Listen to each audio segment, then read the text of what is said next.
여러분 반갑습니다. 편견의 극복을 위한 비판적 사고라는 제목을 가지고 강의를 맡게 된 김덕수라고 합니다.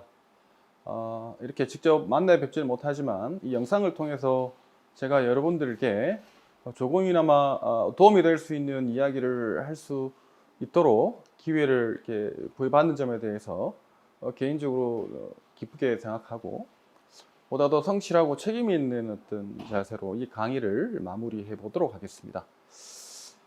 사실상 인간에게 이 사유 능력이라고 하는 것은 그저 단순한 의미의 차원에 머무르는 것이 아닙니다. 어떻게 생각하고 그 생각을 통해서 어떻게 행동하느냐가 유한한 존재로서 인간의 어떤 삶의 전체적인 과정을 평가하는 데 있어서 상당히 중요한 하나의 어떤 원인으로 작용합니다.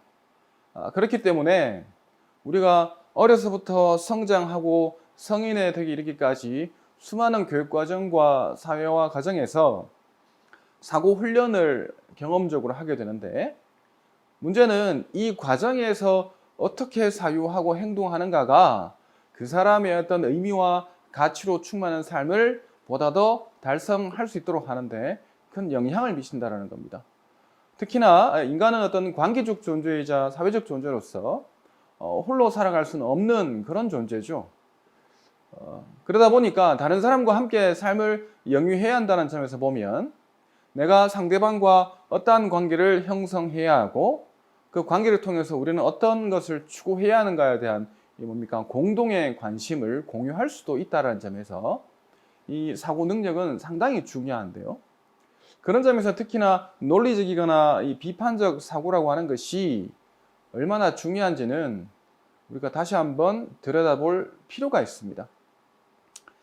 오늘 제목에도 나와 있다시피 인간은 발생론적으로 상당히 이 경험적인 측면에서 편견에 젖어들 가능성이 높습니다. 인간이 어떤 이 유적 존재로서 합리적이고 이성적인 존재라고 보통 흔히들 얘기합니다만은 그 이성적인 이 사고의 역량이라고 하는 것이 과연 균형 잡히고 보다 더 보편적이고 보다 더 상식적이면서 공정할 수 있을까에 대한 반성적인 접근을 해봐야 되는 지점에 분명히 우리는 이런 것 같습니다. 그런 점에서 편견과 선입견, 차이를 극복하고 상호 인정해주는 보다 더 인격적인 어떤 공동체 내지는 사회를 만들어 가야 한다는 것이 우리가 추구해야 하는 일종의 가치론적인 과제이자 목표인데, 이런 목표를 실현하는 데 있어서 정말 중요한 여러 가지들 가운데 대표적인 것 하나가 바로 비판적인 사고라고 할 수 있을 겁니다. 물론 뒤에 가서 이 비판적 사고라는 개념에 대해서 제가 일일이 설명을 좀 해드리긴 하겠습니다만은 간략히만 말씀드리면 이 비판적이란 말에 대한 어떤 개념적 이해를 너무 한쪽에 치우치는 방식으로 이해하시는 것은 조금 무리가 있다라는 말씀을 미리 전해드립니다. 이때 이 크리티컬 비판이라고 하는 것은 부정성, 긍정성, 중립적인 어떤 접근을 하는 차원에서의 사고 과정이라고 볼 수 있는 종합적인 개념이기 때문에 우리가 보다 합리적이어야 된다, 논리적이어야 된다, 반성적이어야 된다라고 하는 이런 표현들은 비판적 사고의 또 다른 어떤 표현이다라고 볼 수 있을 것입니다. 자, 화면에 나와 있는 것처럼 우리가 살아가면서 인간을 살면서 논리적인 것이나 비판적 사고는 과연 필요한가에 대한 근본적인 물음을 좀 던질 필요가 있습니다. 왜냐하면 인간의 삶이라고 하는 것이 항상 계획하거나 목적한 바대로 단계 성취되는 그런 어떤 과정의 흐름이 아니라 우연성이 지배하는 여러 가지 일들이 계획하거나 의도하지 않은 채 발생할 가능성이 더 크기 때문이죠. 그런 어떤 삶의 과정과 어떤 이 연속성을 고려해 본다면 보다 더 논리적으로 자신의 삶을 계획하고 그런 계획과 더불어서 다른 사람과 함께 보다 더 선한 방식으로 보다 더 차이를 존중하고 편견을 가급적 최소화하는 방식으로 살아간다는 것이 얼마나 중요한가는 그 출발은 바로 사고로부터 시작된다고 하겠죠. 그런 점에서 놓고 보면 우리가 논리적인 사고나 비판적인 사고를 통해서 자신의 삶을 보다 행위를 통해서 실천적으로 살아나간다면 논리나 비판적인 사고로 무장하지 않은 채 살아가는 이 삶과의 이 상대적인 비교를 우리가 예상해 본다면 어느 정도의 결과는 짐작하실 수가 있으리라고 생각합니다. 그런 점에서 우리의 삶은 단순히 사실적 차원에 머무르는 어떤 이론적인 부분이 있을 수 있고요. 또 생각을 넘어서서 행위와 관련되는 실천적 차원의 삶이 있을 수 있습니다. 자, 이렇게 놓고 보면 이론적인 부분에 있어서는, 즉 사실과 관련된 이론의 영역에 있어서는 이론적인 논리가 필요할 것이고, 인간의 행위와 관련된 부분은 실천적인 어떤 논리가 요구될 것인데, 잘 한번 생각해 보십시오. 인간은 늘 행동 혹은 행위하기에 앞서서 항상 이런 방식으로 저런 방식으로 행위해야 되겠다라는 생각을 하게 됩니다. 이때 행위의 동기로서의 어떤 이 동인인 이 사고가 과연 어떠한가에 대해서 우리가 좀 면밀히 들여다보아야 하고, 그런 과정 속에서 내가 생각하고 있는 이 행위의 어떤 과정이 그 출발로부터 어떠한 차이나 선입견을 갖고 있는가를 스스로가 반성적으로 평가할 수 있는 그런 경험도 할 수 있다는 점에서 이 비판적 사고가 인간의 삶에 상당히 많은 어떤 상관적인 영향을 주고 있다는 사실을 우리가 기억하고 넘어가야 할 것입니다. 자, 이런 점에서 하나의 사례를 좀 살펴보도록 하겠습니다. 자, 화면에 나와 있는 이 두 사람이 있습니다. 화면 왼쪽에 나와 있는 사람은 한나 아렌트라고 하는 유태인 출신의 철학자입니다. 오른쪽에 있는 사람은 아돌프 아이히만이라고 하는 이 전범입니다. 예상이 되시는지 모르겠습니다만은 이 아이히만은 이 전범으로서 유태인들을 수용소로 보내고 그들을 학살당하게 하는 그런 과정에 상당히 많이 적극적으로 참여한 인물이기도 하죠. 이 아이히만이 2차 대전이 끝나고 아르헨티나의 부에노스아이레스에서 이스라엘의 비밀 요원인 모사드 요원에게 체포당하고 급거이 이제 이스라엘로 송환되고 난 이후에 전범에 대한 군사 재판이 이루어지죠. 그 재판의 과정을 이제 취재하는 기자 신분이었던 사람이 왼쪽에 나와 있던 아렌트입니다. 아렌트는 이 아이히만과 관련된 재판의 내용을 이렇게 곰곰이 지켜보면서 여러 가지 생각에 잠겼다라고 전해지죠.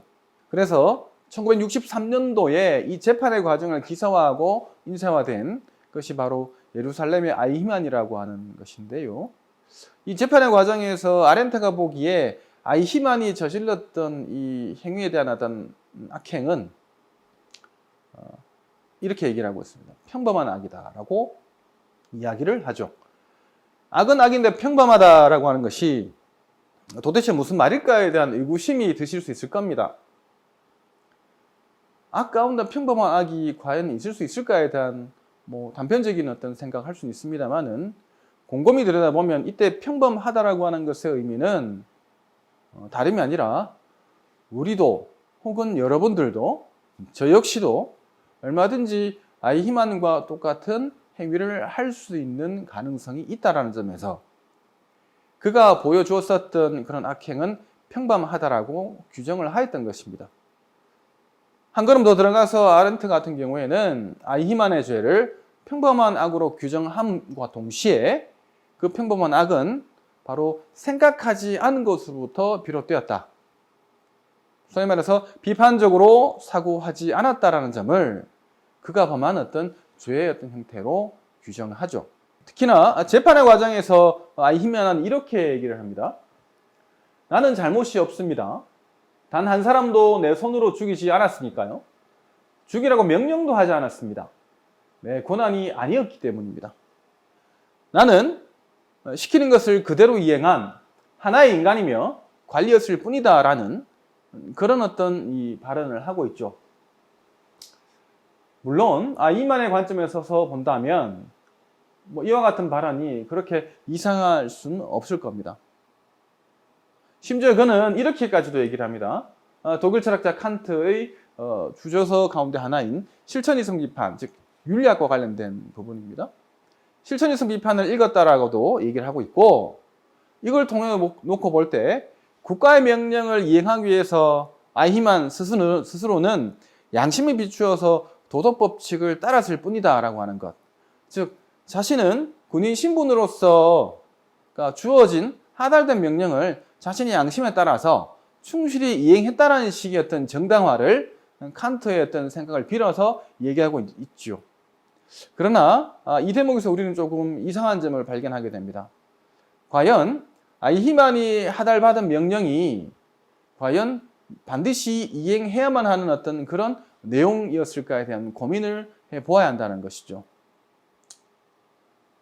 더욱이나 뭐 남성이든 여성이든 노약자 어린아이 할 것 없이 민간인들을 학살의 장소로 보내는 것이기 때문에 무고한 생명을 앗아가는 행위가 명령의 내용으로 하달되었다면 그 명령을 군인이기 이전에 존엄한 인간으로서 이행해야 하는가에 대해서 진지하게 고민해 보았어야 되지 않나라는 그런 생각을 우리는 충분히 할 수 있습니다. 이런 점에서 아렌트는 아이히만의 어떤 행위에 대해서 이렇게 얘기를 합니다. 다른 사람의 처지를 생각할 줄 모르는 생각의 무능이라고 하는 것은 말하기의 무능을 낳고 나아가서 행동의 무능을 낳는다라고 말이죠. 아렌트의 이와 같은 표현에서 알 수 있듯이 특정 행동에 앞서서 어떻게 사고하느냐가 정말로 중요하다는 사실을 인류사의 어떤 아픈 결과로 남아있는 아이히만에 의해서 우리는 충분히 읽어낼 수 있다는 점. 결국 아이히만은 이런 말을 남겼다라고 합니다. 나는 괴물이 아닙니다. 나는 그렇게 길들여졌을 뿐입니다. 다만 나는 운이 나빴을 뿐입니다. 왜냐하면 저는 나쁜 나라의 신하였기 때문입니다. 라는 이런 어떤 류의 말을 남기고 세상을 떠난다라고 전해지고 있습니다.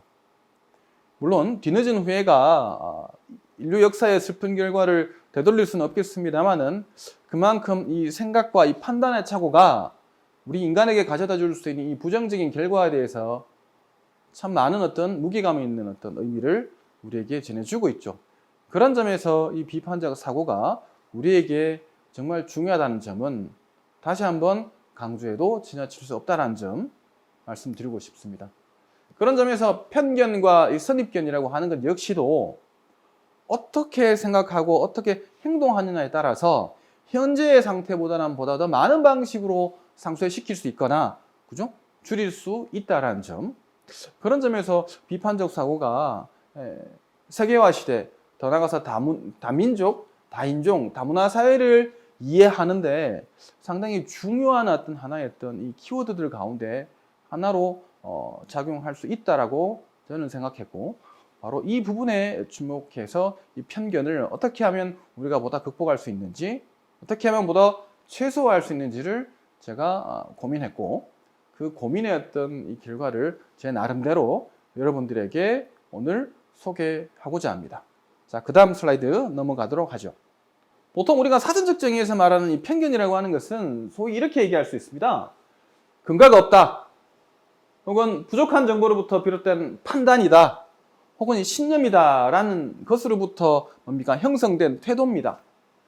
그러니까 우리가 일상생활을 다른 사람과 관계를 통해서 영위하다 보면 때로는 상당히 좀 비상식적이거나 때로는 상당히 이 분하거나 억울하다는 어떤 느낌과 정서적인 반응을 보일 때가 있습니다. 근데 그런 경우의 어떤 대표적인 것들 가운데 하나는 도대체 뭐 때문에 저렇게 이야기하고 행동할까에 대한 고민이 있는 것이죠. 달리 말하면 이 편견이라고 하는 것은 일반적인 차원에서 의미는 직접적으로 경험하기 전에 사고의 주체인 인간이 미리 자신의 마음속에 가지고 있었던 고정관념이나 견해를 뜻한다는 거죠. 특히나 요즘 이 세대 간의 갈등과 그 다음에 이 의견들이 많이 다른 요즘입니다. 자, 그러면 의견이 다르다는 것은 어떻게 다를까에 대한 관심을 통해서 서로 이야기를 주고받는 과정을 경험하다 보면 그런 다른 생각의 차이가 어느 정도 좁혀질 수가 있는데, 문제는 의견의 차이를 좁힐 수 있는 장애물로 작용하는 대표적인 것이 바로 편견입니다. 선입견이죠. 그래서 그 사람을 우리가 만나거나 대할 때 내가 그 사람을 직접 아직 한 번도 만난 적이 없지만 그 사람을 알고 있는 제 주변의 그 누군가가 그 사람에 대해서 나에게 이런저런 어떤 부정적인 평가를 미리 알려준다면 저는 그런 어떤 평가에 대해서 그 사람을 처음 만났음에도 불구하고 그 사람에 대한 시선은 비교적 긍정적이지 않고 미리 제가 전달받았던 그런 정보들로 인해서 그 사람을 되게 방어적이거나 부정적으로 보는 그런 편견의 누를 범하게 될 겁니다. 그만큼 우리가 이 편견, 선입견이라고 하는 것이 정말 우리의 어떤 이 생각의 틀을 정말 옥죄고 있다라는 생각을 제대로 하지 못한다면 보다 더 합리적이고 보다 더 선한 어떤 본성을 가지고 함께 살아가야 하는 이 공동체의 구성원, 더 나아가서 오늘날의 어떤 인류의 사회, 보다 더 다양하고 복잡하거나 이 생각의 차이를 수용할 수 없게 될 위험이 있다는 점에서 편견은 정말 우리가 극복해야 할 과제 중에 하나라고 할 겁니다. 그래서 편견은 인간의 어떤 삶의 과정을 통해서 형성된 태도이기 때문에 이 편견을 극복하거나 최소화하려면 액티브다라는 의미, 이제 제가 다루게 될 리차드 폴 같은 경우는 비판적 사고를 이제 이 strong means라고 해가지고 강한 방식이다라고 하는데 저는 이때 이 강하다는 의미보다는 보다 더 적극적인 의미다라고 제가 좀 번역을 하고 있거든요.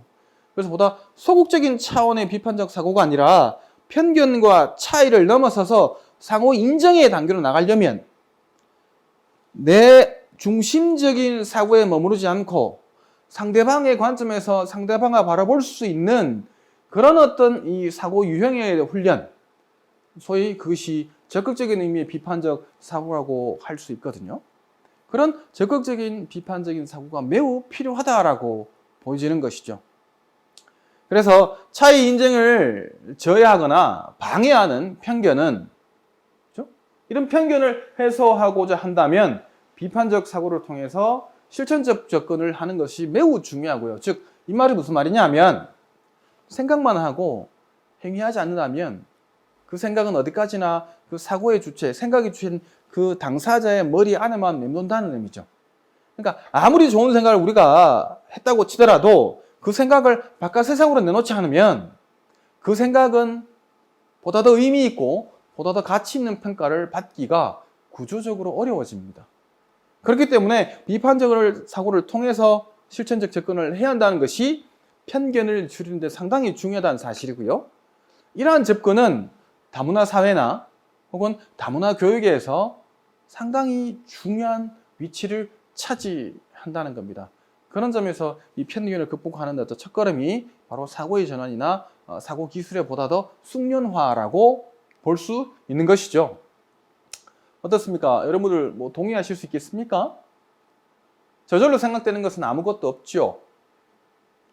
그래서 우리가 어려서부터 책을 많이 읽어야 한다거나 글을 많이 써봐야 한다고 하는 것은 어쩌면 보다 더 신중하고 보다 폭넓고 보다 깊은 사고를 자신의 관점을 벗어나서 관점뿐만 아니라 다른 사람의 관점에 서서도 행할 수 있는 그런 사유자가 되기를 원하는 그런 맥락에서 하는 이야기라고도 볼 수가 있죠.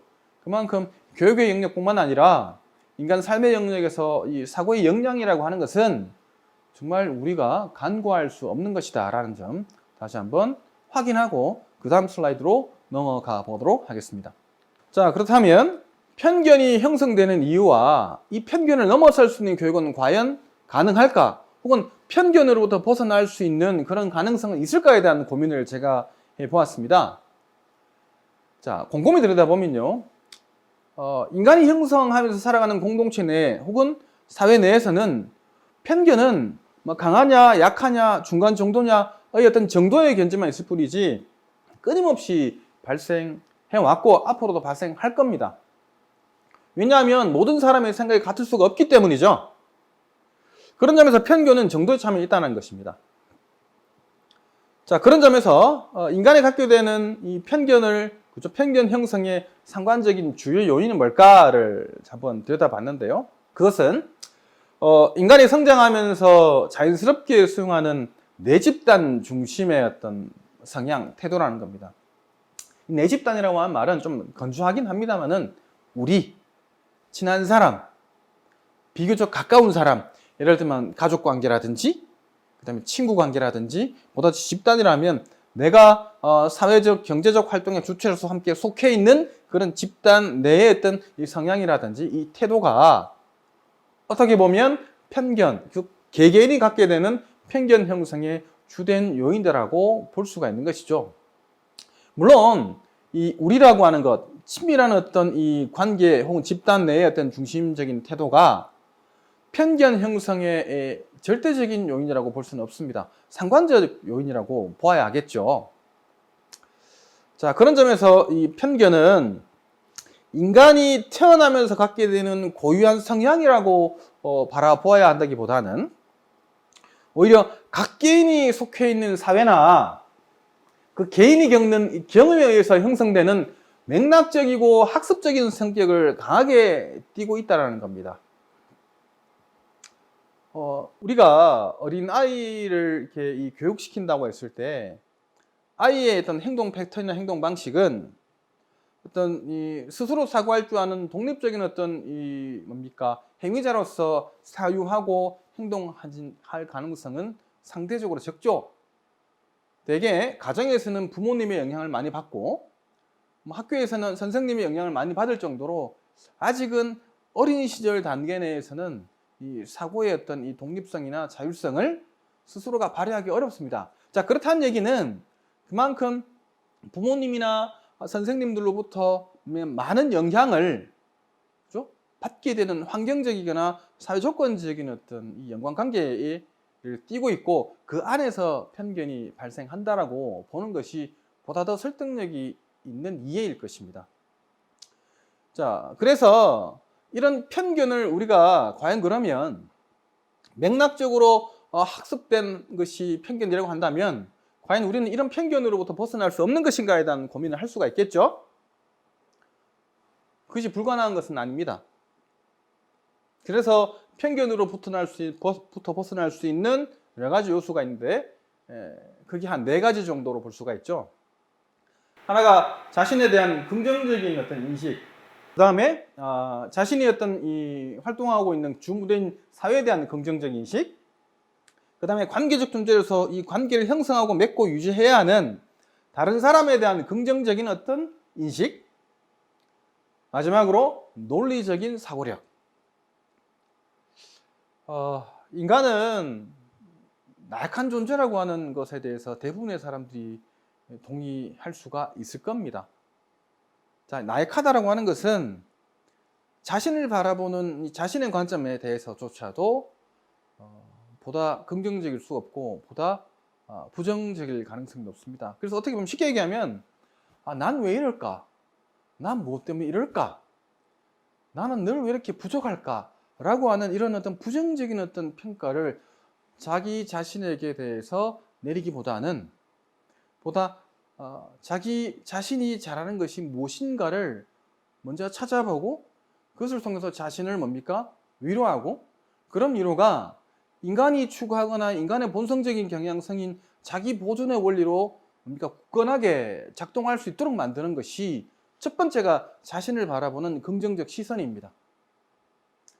자, 문제는 자신을 바라보는 긍정적 시선은 어떻게 보면 편견과는 약간 어느 정도의 거리가 있다고 볼 수가 있죠. 물리적인 관점에서. 근데 문제는 그런 자신에 대한 부정적 시각이 다른 사람에 대해서조차 바라보는 부정적 시각으로 이어진다면 그것은 바로 편견을 그 어떤 방식으로든 계속 산출하게 할 겁니다. 그러니까 편견을 극복하거나 편견을 최소화할 수 있는 여러 가지 가능성들 가운데 중요한 것이 바로 다른 사람을 바라보는 긍정적인 시선입니다. 그래서 제가 아까 말씀드렸습니다만 그 누군가가 제가 아직 만나보지 못한 사람에 대해서 부정적인 어떤 이 평가와 관련된 정보를 주었다라면 제가 설령 그 정보를 이미 제 의지와 관계없이 들었다 손 치더라도 제가 특정의 사람을 처음 만났을 때는 그 정보에 대해서 관료를 쳐두고 그 사람을 되게 긍정적으로 그다음에 평가하거나 바라보는 어떤 자세로서 그 사람과 관계를 해야 한다는 것. 그럴 때 비교적 편견은 보다 더 최소화될 수 있거나 벗어날 수 있을 것입니다. 자, 그런 생각에 많은 도움을 주는 것이 바로 논리적인 사고력이죠. 아까 제가 첫 번째 슬라이드에서 말씀드렸을 때 논리적인 사고와 비판적 사고가 상당히 중요하다 그랬잖아요. 그러니까 논리적인 사고는 이론적인 어떤 인간의 삶의 영역에도 필요하지만 사실의 영역입니다. 그러니까 인간의 실천과 관련된 의무라든지 당위라든지 가치와 관련된 그런 영역에도 논리적인 사고력은 필요하죠. 그렇기 때문에 특히나 다른 사람에 대한 긍정적 인식이나 논리적인 사고력은 반편견의 어떤 교육의 가능성 내지는 편견으로 우리가 벗어날 수 있는 그런 가능성을 우리에게 알려주고 있다라는 점 좀 고민해 보아야 할 것입니다. 그래서 특히나 다른 사람에 대한 긍정적인 시각은 다른 사람에 대한 감정의 이입을 가능하게 하죠. 자, 그렇다는 얘기는 나뿐만 아니라 다른 사람 역시도 아주 소중한 존재이고 인격적인 존재여서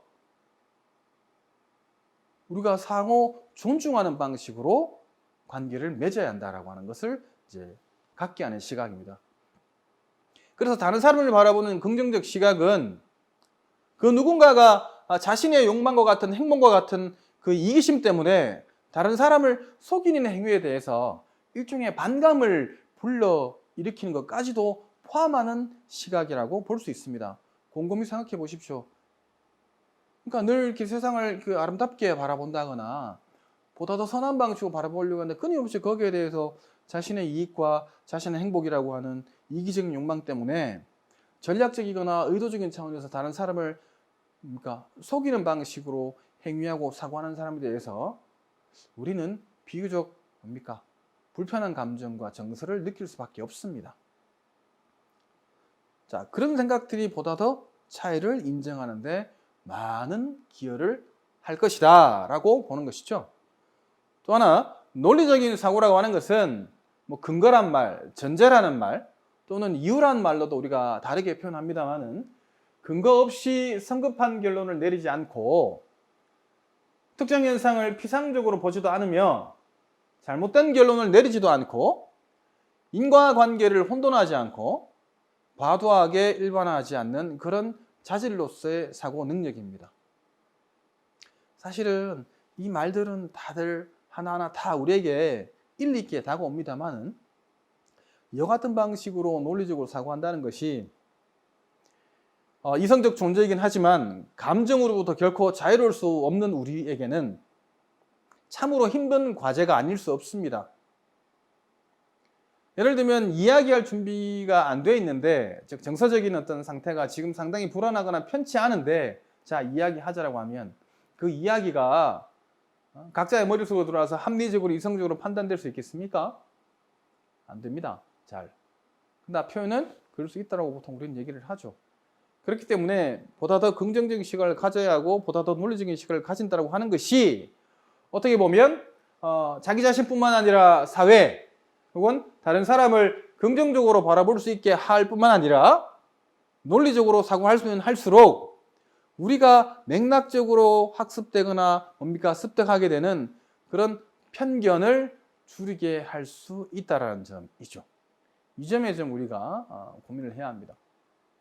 뒤에 가서 제가 말씀을 드리겠습니다만은 왜 비판적 사고가 중요하냐, 즉 하나하나 분석하고 체계화시키고 분류해서 구분하거나 정답을 찾아내는 그런 차원의 비판적인 사고 능력이나 사고 기술은 상당히 중요하죠. 근데 문제는 비판적으로 사고할 수 있는 능력이 있다 손 치더라도 자신의 어떤 정서적인 상태, 특히나 자신이 현재 기분이 좋지 않다는 이유로 인해서 자신이 얼마든지 합리적으로 비판적으로 사고할 수 있음에도 불구하고 그렇게 사고하지 않는다라면 그것은 상당히 많은 어떤 한계를 드러낼 겁니다. 오히려 비판적으로 합리적으로 사고할 수 있지만 그리고 그러한 어떤 이 사고를 나의 어떤 심적인 상태가 그와 같은 방식으로 사고하기를 원하지 않는 상황이라 하더라도 그것이 우리가 가치 있고 보다 더 선한 방식이고 인간이 해야 한다고 하는 그런 공정함과 올바름의 기준에 부합되어 있는 상황이나 요건이라면 각자의 정서적인 상태와는 좀 다르다 하더라도 우리는 비판적인 사고를 해야 한다고 하는 그런 태도나 성향을 우리는 어린 시절부터 뭡니까? 갖추어져 와야 합니다. 그래서 뭐 좀 보다 더 크게 보면 인성교육이 어떻다, 도덕성 확보를 위해서 선한 마음씨를 가져야 한다 등등을 우리가 교육의 저 밑단계에서부터 계속적으로 주장하는 것은 인간의 어떤 이 성격과 성향이 한번 고착화되면 정말 바꾸기가 어렵다라고 하는 그런 경험적 결과 때문입니다. 그런 점에서 선입견, 편견을 줄이는 건 역시도 어릴 때부터 꾸준히 이어져 와야 하는 것이고 그 출발은 사고로부터 가능하다는 점을 말씀드리고 싶은 것입니다. 자, 그런데 왜 그러면 편견은 지속적으로 발생하는가에 대해서 좀 살펴봐야겠죠. 자, 첫 번째는 공동체의 구성원이자 사회적인 어떤 이 주체인 이 인간이 자신이 속해져 있는 내 집단에 대해서 갖는 자연스러운 어떤 반응입니다. 그래, 뭐 우리 식구니까, 그래, 뭐 우리와 같은 구성원이니까, 우리 사람이니까, 라고 하는 뭐 그런 어떤 이 자연스러운 어떤 이 습득 과정으로 인해서 편견은 계속 지속적으로 발생한다라고 보여집니다. 통상 사람들은 다른 집단의 문화나 다른 집단에 속해 있는 사람들을 경계하거나 불편해하는 편견을 가집니다. 대표적으로 텃세가 심하다는 말에서 우리가 잘 알 수 있죠. 왠지 모르겠지만 처음 보는 사람이 오거나 외지인이 오면 그냥 좀 싫다라는 어떤 이 정서적인 감정을 갖게 되잖아요. 그래서 겉으로 표현하지는 않지만 되게 방어적이고 되게 좀 이렇게 까칠한 반응을 볼 수가 있습니다. 뭐 그런 점에서 편견은 지속적으로 발생한다고 볼 수 있는 것이죠. 둘째는 사람이 자신이 어떤 이 당면한 어떤 이 현상이나 문제에 대해서 어떤 식으로든 벗어나고자 할 때 그런 해결 방안을 찾는 과정에서 이 시간의 제약과 효율성만을 고려하다 보면, 그죠? 자료를 수집하는 데 있어서 나름의 한계가 있다는 점. 또 충분한 이 뭡니까? 요즘의 어떤 유행어 중에 하나가 팩트 체크라고 하잖아요. 그러면 팩트 파인더로서 역할을 하면서 팩트 체크를 해야 되는데 문제는 그렇게 하려면 그 팩트를 체크하기 위한 자료를 충분히 우리가 수집하고 확인할 수 있어야 되는데 그런 과정을 우리가 하나하나 경험하면서 살아가기에는 우리의 사회가 너무 빠른 속도로 지금 전개되고 있다는 점이죠. 그런 점에서 자료 수집의 제한성이라고 하는 것 역시도 편견을 발생시키는데 왜냐하면 부족한 자료와 정보를 통해서 빠른 방식으로 의도된 방식으로 뭔가 해결하고자 하면 보다 더 균형 잡힌 방식의 그 무언가가 나오기보다는 한쪽으로 치우쳐진 평단 해결책이 나올 가능성이 더 크기 때문입니다. 그런 점에서 정보 동원 능력의 제한성이라고 하는 것, 다시 말하면 특정 상황을 효율적으로 해결하고자 하다 대상의 속성을 범주화하고 일반화하는 과정에서 자연스럽게 편견이 발생할 수 있다는 겁니다. 이런 것이 어떻게 보면 편견은 왜 끊임없이 인간 사회에서 지속적으로 발생하는지를 알려주는 것이라고 볼 수가 있겠죠. 그래서 편견은 개인이 속한 사회나 개인이 겪는 경험적인, 그죠? 그래서 후천적이거나 맥락적으로 학습될 성격이 매우 강하다는 점. 그죠? 요즘 제가 며칠 전에 그 인터넷을 통해서 광고를 봤는데 어린아이가 이렇게 이제 답변을 하더라고요. 질문이 손은 왜 씻어요? 라고 했더니 그 어린아이가 하는 답변은 이거였습니다. 엄마가 씻으래서요. 그러니까 손을 왜 씻어야 하고 손을 씻으면 어떻게 되는지를 아직은 어린아이는 판단할 수가 없죠. 그런 점에서 후천적으로 맥락적으로 학습될 성격이 매우 강하다는 점은 편견뿐만 아니라 일종의 에티켓을 배우고 형성해 나가는 과정에도 상당히 많은 어떤 상관적인 영향을 미친다는 점은 우리가 부인할 수가 없습니다. 그런 점에서 편견은 학습되는 성격이 강하다는 거죠. 자, 그래서 후천적인 학습의 결과로서 편견을 우리가 평가한다면, 그죠?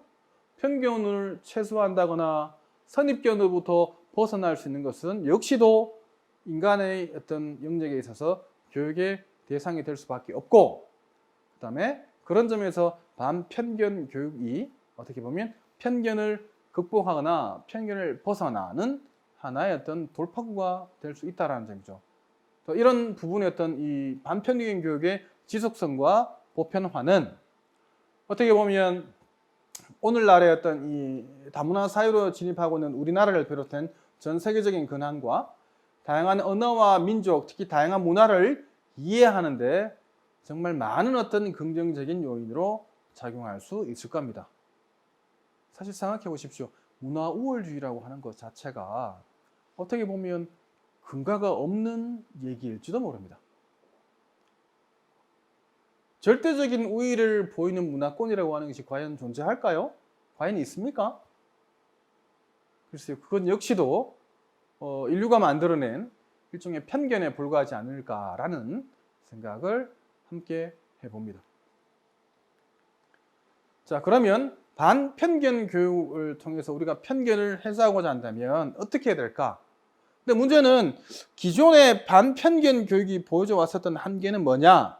결론적으로 얘기하면 기존의 어떤 편견으로부터 벗어나는 이 교수법 자체가 오히려 편견을 벗어나게 하기는커녕 오히려 편견을 더 강화시키는 근거로서 작용했다는 것이고, 결국 그래서 이런 어떤 이 편견을 벗어나려면 보다 더 사실만을 혹은 지식의 차원에서 사실만을 전달하는 이런 어떤 교육적 접근으로부터 벗어나야 한다는 것을 말씀드리고 싶은 것이죠.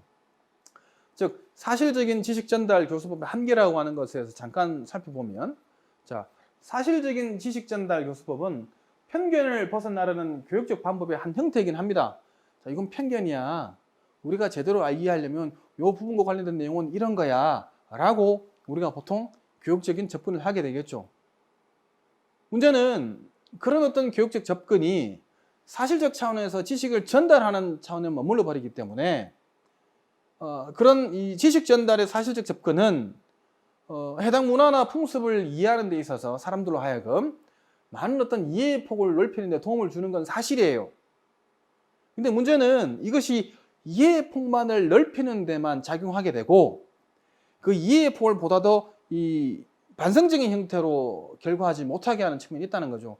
아, 이 문화는 이래서 이랬구나 라고 하는 생각을 현재 판단의 주체가 속해 있는 그런 문화의 어떤 우월성을 토대로 열등하다라고 하는 이 문화권을 바라보는 어떤 시각의 근거나 정당화의 어떤 내용으로 활용된다 그러면 뭐 이런 방식은 우리 특정 사회에 내재되어 있는 기존의 혹은 특정 개인이 갖고 있는 편견을 보다 더 강화시키는 경향이 있다는 겁니다.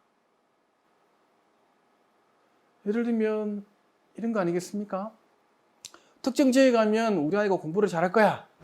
특정 지역에 가면 보다 더 내가 성공할 가능성이 높을 거야 라고 하는 희망 섞이는 메시지나 희망 섞이는 생각은 할 수는 있으나 그것이 과연 정말 그러한가에 대한 고민을 좀 해봐야 한다는 거죠.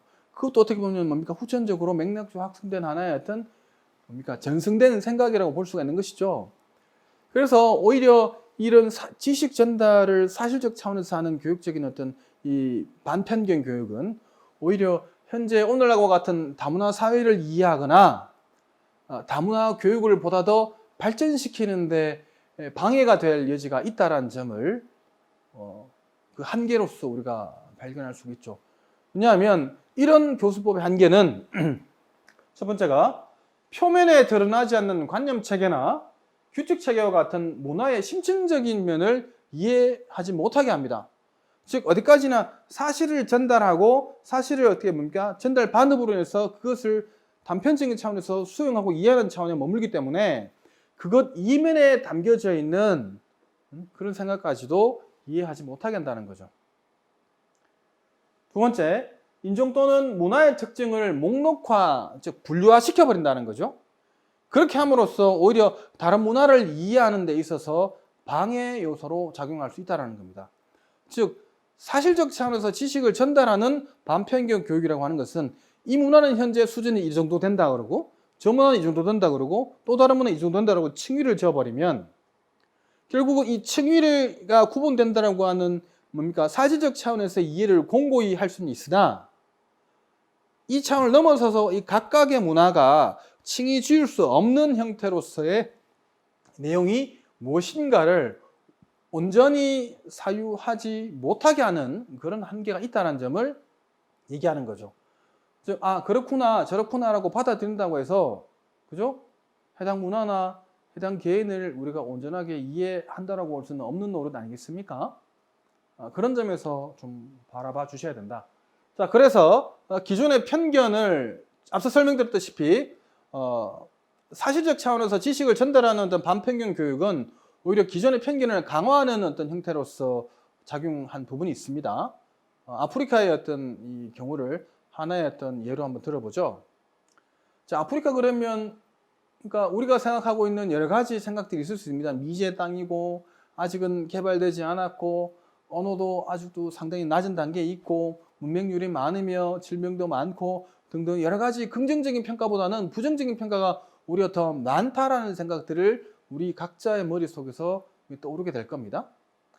자, 그러다 보니까 아프리카에 대해서는 보통 정글의 사자, 고립된 검은 대륙, 열등한 야만인, 혼란의 땅, 스스로 통치할 능력이 결여된 사람들, 하나님과 백인의 은혜로 탄생한 인종 등의 신화가 아프리카에 대한 혹은 아프리카 사람들에 대한 편견으로 작용하는 경우가 많았습니다. 그렇게 되다 보니까 사실적 차원의 지식을 전달하는 자료로서 아프리카에 관한 학습 자료는 기본적으로 상대성을 인정하는 관점이 아니라 뭡니까? 종속적인 어떤 관점에서 수직적인 관점에서 다른 문화를 바라보는 아래로 바라보는 다르게 표현하면 기존의 백인 중심의 우월주의를 도리어 강화시키는 그런 방식으로 작용을 하고 있다라는 점입니다. 한번 생각해 보십시오. 한류 문화가 예년에 비해서 상대적으로 참 많이 활성화된 요즘입니다.